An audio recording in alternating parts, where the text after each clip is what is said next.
मित्रों, पैसा, धन, संपत्ति व्यक्ति के जीवन में बहुत महत्व रखती है।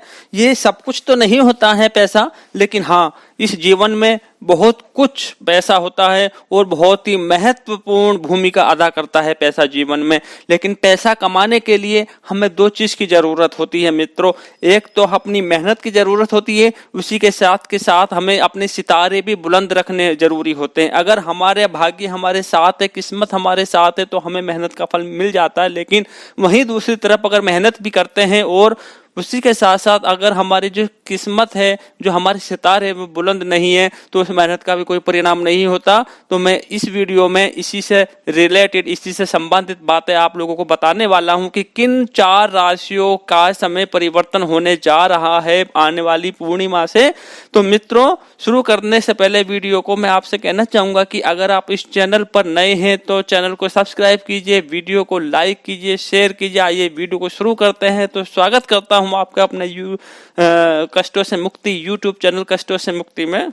आने वाली पूर्णिमा, जो पूर्णिमा 6 अप्रैल को आ रही है, ये 4 राशियों के लिए बेहद खुशखबरी लेके आने वाली है। 4 राशियों का समय परिवर्तन होने वाला है, उनके यहाँ पर धन की वर्षा होने वाली है। जिस तरह से हमें देखने के लिए 2 चीज की जरूरत होती है, एक तो आंख और दूसरे लाइट। अगर इनमें से एक भी चीज नहीं है तो हम किसी चीज को नहीं देख सकते। अंधेरे में अगर हमारी आंखें हैं तो फिर भी हम कोई चीज नहीं देख सकते। वहीं दूसरी तरफ अगर हमारे पास लाइट है और आंखें नहीं है तो भी हम चीज को नहीं देख सकते। इसलिए 2 चीज की जरूरत होती है। अगर हम किसी भी चीज को बल्ब जलाते हैं, ट्यूबलाइट जलाते हैं, तो भी हमें 2 चीज की जरूरत पड़ती है, अर्थ और पावर। अगर एक ही चीज है हमारे पास में तो लाइट नहीं जल पाएगी। इसी तरह से जीवन में भी हमें सफल होने के लिए, सक्सेस प्राप्त करने के लिए और उन्नति करने के लिए 2 चीज की जरूरत होती है, मेहनत और किस्मत। अगर हम मेहनत कर रहे हैं और मेहनत करने के बाद भी हमें फल नहीं मिलता तो हम कह सकते हैं कि राशि पर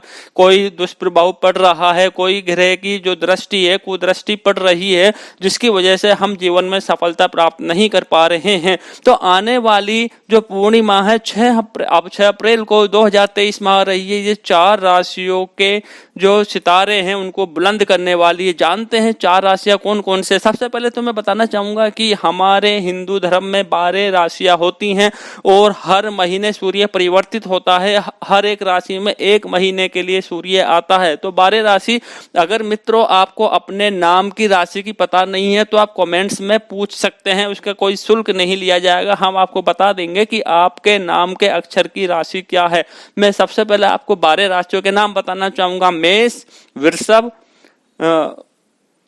मिथुन, कर्क, सिंह, कन्या, तुला, वृश्चिक, धन, मकर। ये 12 राशियां होती हैं। जिस तरह से 12 महीने, उसी तरह से 12 महीने में आने के लिए सूर्य राशि में प्रवेश करने के बाद अपना प्रभाव व्यक्ति पर जरूर दिखाता है। ज्योतिष के अनुसार 90 वर्ष बाद ऐसा संयोग बन रहा है मित्रों। ऐसा संयोग 90 वर्ष पहले आया था और अब 90 ईयर्स लेटर, 90 साल बाद में अब ये संयोग बन रहा है। सबसे पहले मैं बताना चाहूंगा कि पूर्णिमा के दिन हमको क्या करना चाहिए। पूर्णिमा के दिन अगर संभव हो सकता है तो किसी नदी में या सरोवर में स्नान करना चाहिए। गंगा नदी सर्वोत्तम नदी बताई गई है। अगर संभव है तो गंगा नदी में स्नान कीजिए।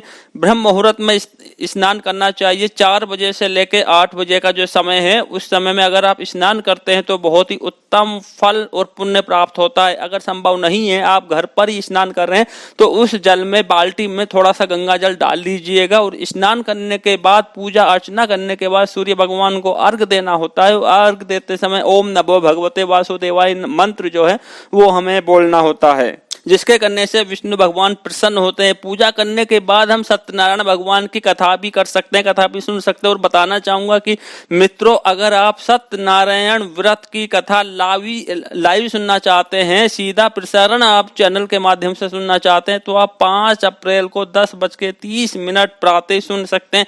क्योंकि जो व्रत की पूर्णिमा होती है वो एक दिन पहले ही है, जो कि 5 अप्रैल दिन बुधवार के दिन मनाई जाएगी।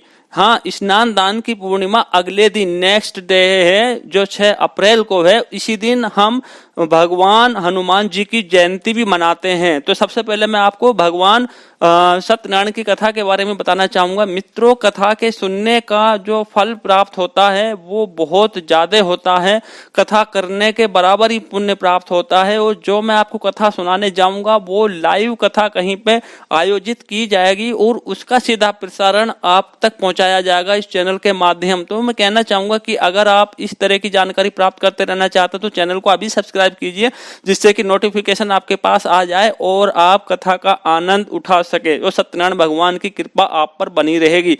ठीक है मित्रों, तो 6 तारीख में आप नहाएंगे। नहाने के बाद में उसके बाद में आप विष्णु जी की पूजा करेंगे। पूजा करने के बाद में जल देंगे। जल देने के बाद में आपको भोजन निकालना चाहिए, देवताओं के निमित्त आपको भोजन निकालना चाहिए। भोजन में मिष्टान और दूध की वस्तु जरूर होनी चाहिए। खीर को अति उत्तम माना गया है। अगर आप खीर बना के निकालते हैं तो उससे चंद्रमा प्रसन्न होते हैं, और चंद्रमा अगर इंसान का, व्यक्ति का सही है तो सब कुछ सही है। मित्रों, अगर चंद्रमा ठीक नहीं है तो व्यक्ति का कार्य में मन नहीं लगेगा, क्रोध आएगा, इधर उधर भटका होगा, क्योंकि चंद्रमा की जो प्रभाव होता है उससे व्यक्ति के मन में चंचलता आती है। और चंचलता आने के कारण वो सोचता है कि मेरे को ये व्यापार करना चाहिए, वो व्यापार करना चाहिए, ये काम करना चाहिए, इस काम में मन नहीं लग रहा, मुझे उस व्यक्ति से बात करना चाहिए, मुझे ये काम में वृद्धि होगी तो मैं इस काम को शुरू कर दूं, लेकिन बीच में ही काम छोड़ के फिर दूसरे काम में लग जाना, ये सब चंद्रमा की वजह से ही होता है। तो चंद्रमा को ठीक करने के लिए हमें पूर्णिमा के दिन खीर बनानी चाहिए और खीर निकालनी चाहिए, चंद्रमा की पूजा करनी चाहिए और विष्णु भगवान जी की भी हमको पूजा करनी चाहिए। अगर संभव है तो उस दिन हनुमान जी की पूजा करनी चाहिए और हनुमान जी पर चोला अवश्य चढ़ाना चाहिए, क्योंकि हनुमान जयंती है, हनुमान जी का जन्म उत्सव मनाया जाता है। उस दिन हनुमान जी का जन्मदिन हम मनाते हैं, तो हमें हनुमान जी पर अगर चोला चढ़ाते हैं तो उससे हनुमान जी प्रसन्न होते हैं और बजरंग बली के प्रसन्न होने से जो संकट होते हैं वो हट जाते हैं। हनुमान जी, बजरंग बली ने श्यापति रामचंद्र जी के भी संकट हरे थे, माता सीता जी के भी संकट हरे थे। तो हम लोग तो सामान्य लोग हैं, हमारे संकट क्या संकट है, कुछ नहीं है, तो वो एकदम हर सकते हैं। तो हमें हनुमान जी को भी मनाना चाहिए, हनुमान जी के मंत्र बोलना चाहिए, हनुमान चालीसा का पाठ करना चाहिए, बजरंग बाण का पाठ करना चाहिए और साथ के साथ ही हमें आरती भी करनी चाहिए।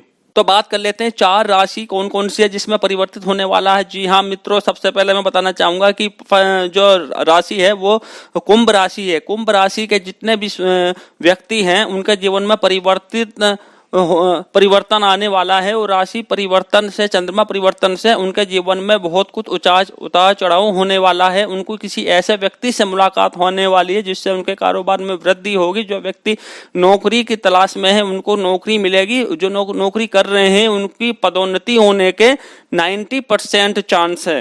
अगर कुंभ राशि के व्यक्ति पर कर्जा है तो कर्जे से छुटकारा पाने के यहाँ पर 95% चांस है। इसी के साथ साथ जिन व्यक्तियों के विवाह में रुकावट आ रही है या विवाह में देरी आ रही है उनके तो 100% चांस है कि विवाह संबंधित जो परेशानी है वो अब दूर हो जाएगी। इसी के साथ मैं दूसरी राशि की बात करूं तो कन्या राशि है। कन्या राशि के व्यक्तियों को यहाँ पे बहुत ही अच्छी धन प्राप्ति के योग बने हुए नजर आ रहे हैं। कन्या राशि के जो व्यक्ति नौकरी कर रहे हैं उनको नौकरी में पदोन्नति के चांस हैं, पदोन्नति हो सकती है उनकी। साथ ही साथ जो व्यक्ति नौकरी की तलाश में उनको नौकरी मिल सकती है, नौकरी के मिलने के 97% चांस बन रहे हैं। उसी के साथ साथ अगर किसी व्यक्ति का कोई कार्य सिद्ध नहीं हो रहा है, कोई मनोकामना है, तो वो भी यहाँ पे पूर्ण होने जा रही है। पूर्णिमा से कन्या राशि में बहुत ज्यादा परिवर्तन नजर आ रहा है। मित्रों, लक्ष्मी माँ खुद ये कह सकते हैं कि आपके घर चल के आने वाली है। तो कहना चाहूंगा कि शाम के समय कन्या राशि वाले एक घी का दीपक जलाएं, जिससे माँ लक्ष्मी प्रसन्न होगी। उसी के साथ मैं बात करने वाला हूं कि कुंभ राशि वालों की। जी हाँ, तीसरी राशि जो कुंभ राशि के जातक हैं उनके जीवन में बहुत परिवर्तन आने वाला है। व्यापार में अति वृद्धि होगी। जो व्यक्ति व्यापार के लिए सोच रहे हैं वो व्यापार कर सकते हैं। व्यापार में 100% सफलता है। और इसी के साथ मैं बताना चाहूंगा कि जिन व्यक्तियों को संतान सुख की प्राप्ति के सुख की उम्मीद है तो वो उनको संतान प्राप्ति होगी। उसी के साथ अगर कोई आपका केस या मुकदमा चल रहा है तो उसमें भी आपको सफलता नजर आ रही है। यहाँ पे कुछ सफलता के चांस 85% नजर आ रहे हैं। वहीं मैं बात करना चाहूंगा एक तुला राशि जो चौथे नंबर की राशि है। 4 राशियों में जो परिवर्तन हो रहे हैं वो चौथी राशि जो तुला राशि है उसमें भी काफी परिवर्तन नजर आ रहे हैं। तुला राशि वाले जातकों को मन की शांति प्राप्त होगी, जैसे मन चलायमान है कि ये काम करें वो काम करें, नहीं वो इस समय उनका मन में एक ही उद्देश्य हो जाएगा कि नहीं मुझे यही काम करना है, और उसमें 100% सफलता के चांस भी हैं। किसी ऐसे व्यक्ति से मुलाकात होगी जो उनको उन्नति की तरफ ले जाएगा। भाग्य बदलने के पूरे चांस यहाँ पर नजर आ रहे हैं। तुला राशि के व्यक्तियों के मन में जो क्रोध है वो क्रोध की भावना दूर हो जाएगी। इसी के साथ साथ धन प्राप्ति के जो साधन है वो सारे साधन खुलते हुए नजर आ रहे हैं। मित्रों, तो मैं अपने इस चैनल पर इसी तरह की वीडियो लेकर आता रहता हूं। अगर आपको कोई प्रश्न पूछना है तो आप अपना प्रश्न कमेंट्स में अवश्य लिख सकते हैं, पूछ सकते हैं। इसी के साथ साथ चैनल को सब्सक्राइब कर सकते हैं, वीडियो को लाइक कीजिए। और इसी के साथ साथ अगर आप कथा का आनंद लेने चाहते हैं तो आपका बहुत बहुत स्वागत है। 5 अप्रैल 10:30 बजे आप कथा को लाइव सुन सकते हैं। चलिए चलते हैं, तब तक के लिए मिलते हैं एक नई वीडियो में। तब तक के लिए ओम नमः शिवाय।